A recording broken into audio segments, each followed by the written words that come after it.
আসসালামু আলাইকুম, সবাই কেমন আছেন? আলহামদুলিল্লাহ আমি ভালো আছি। চলে আসলাম আজকে আবার একটা ব্লগ নিয়ে রান্নাঘরে। আর সেটা হলো আজকে আমি মাংস রান্না করব। তো আমি প্রথমে কড়াইতে তেল দিয়ে দিছি। তেলটা একটু গরম হলে আমি পেঁয়াজ দিয়ে দেব। আমার তেলগুলো গরম হয়ে গেছে।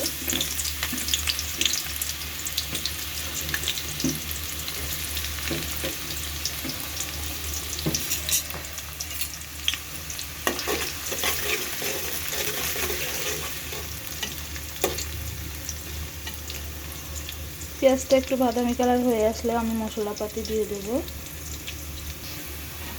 এই যে তারপরে পেঁয়াজগুলো বাদামি কালার হয়ে আসলো, তারপরে আমি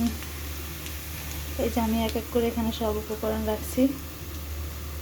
মরিচের গুঁড়া, ধনিয়া পাতা, জিরা গুঁড়া, তারপরে এখানে গরম মশলার গুঁড়া, সব কিছু এখানে আমি রেখে দিছি হলুদ সহ। তারপরে এখানে আমি এগুলো সব দিয়ে দিচ্ছি একসাথে। দিয়ে দেওয়ার পরে একটু ভালো করে নাড়াচাড়া করব।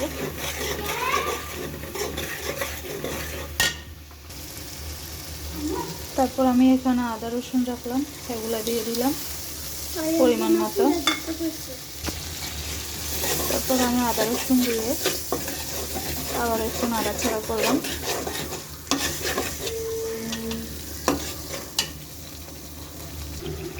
তারপরে দিয়ে দিলাম স্বাদ মতো লবণ। আসলে আমি জানি না, কখনো আমি করি না এভাবে ব্লগ, কোনটা আগে দিতে হয় কোনটা পরে দিতে হয় আমি ঠিক জানি না। তারপরে নিজের মতো করে ট্রাই করলাম। অ্যান্ড আমি কাউকে ফলো করেও কোনো কিছু করি না, আমি আমার নিজের মতো করে করতে পছন্দ করি। যা কিছুই করি আমি আমার নিজের থেকে ট্রাই করি, ভালো হোক খারাপ হোক, একদিন খারাপ হবে একদিন ভালো হবে, সব মিলেই। তাই আমি কাউকে কারো কাছ থেকে শেখার অভ্যাসটা আমার খুবই কম। নিজে যা পারি তাতে আমি খুশি।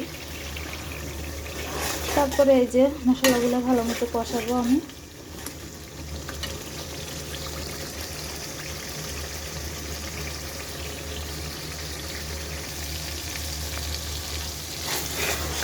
এই যে আমার মশলাগুলো অলরেডি কষে গেছে। এবার আমি মাংস দিয়ে দেব মশলাতে।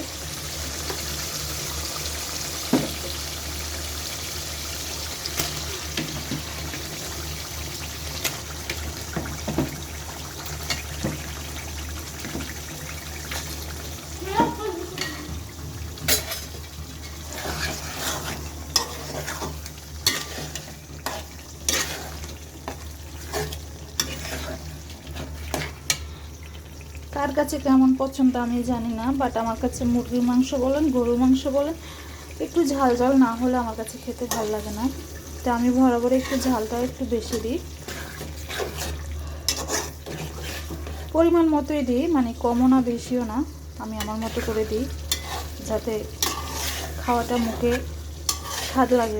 ওইভাবে আমি দেওয়ার চেষ্টা করি।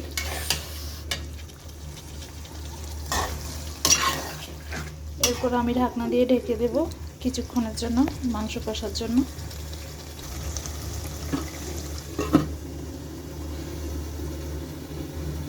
ফিরে আসলাম 5 মিনিট পরে, আবারও ফিরে আসলাম আমি।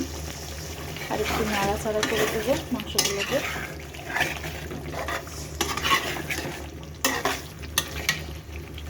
পাশাপাশি আমি ভাত রান্না শুরু করে দিছি। এই যে একসাথে ভাতও রান্না ছড়াই দিছি।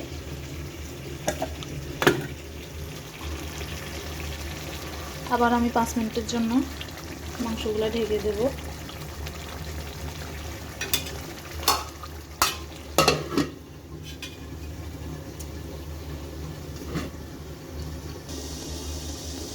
আবারও 5 মিনিট পরে আমি ফিরে আসলাম। এই যে মাংসের পানিগুলো শুকিয়ে গেছে। এখন উপরে তেল, এখন আমি ঝোল দিয়ে দেব মাংসতে।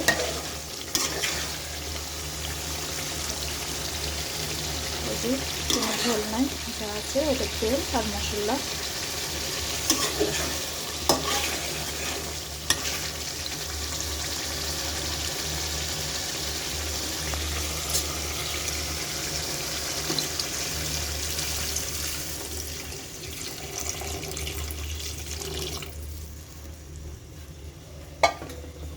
আমি পরিমাণ মতো ঝোল দিয়ে দিলাম।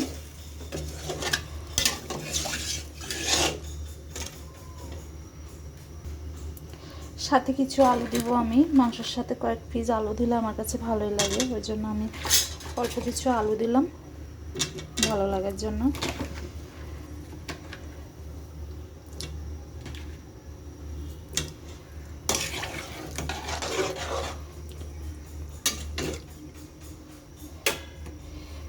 এরপর আবার আমি ঢাকনা দিয়ে রেখে দেব 10 মিনিটের জন্য।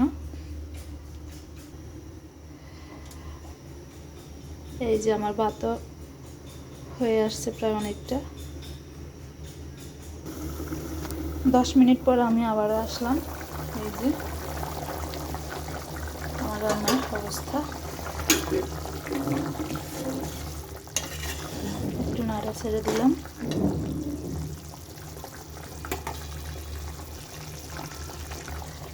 তারপর আবারও ঢাকনা দিয়ে ঢেকে দেব কিছুক্ষণের জন্য। চলে আসলাম আবারও কিছুক্ষণ পরে।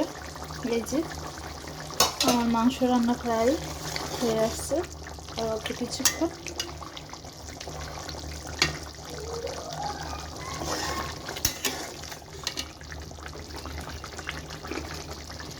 আমি কয়েক পিস কাঁচামরিচ দিয়ে দিব যাতে ফ্লেভারটা ভালো হয়।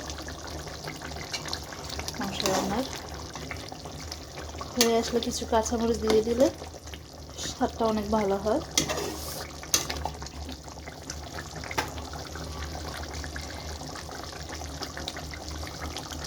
ঝোলটা আর একটু কমে গেলে আমি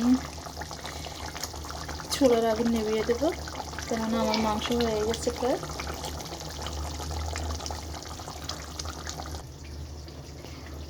আমার ভাত হয়ে গেছে, এই যে এখন মাছ গড়বো। এই যে তারপর আমার রান্না শেষ, আমার মাংস রান্না শেষ হয়ে গেছে, ভাত রান্না শেষ হয়ে গেছে। তো এতটুকু আজকে আমার রান্না কেমন হয়েছে অবশ্যই কমেন্ট বক্সে কমেন্ট করে জানাবেন। যদি ভালো লেগে থাকে তো অবশ্যই একটা সাবস্ক্রাইব দিয়ে পাশে থাকবেন। আল্লাহ হাফেজ, সবাই ভালো থাকবেন।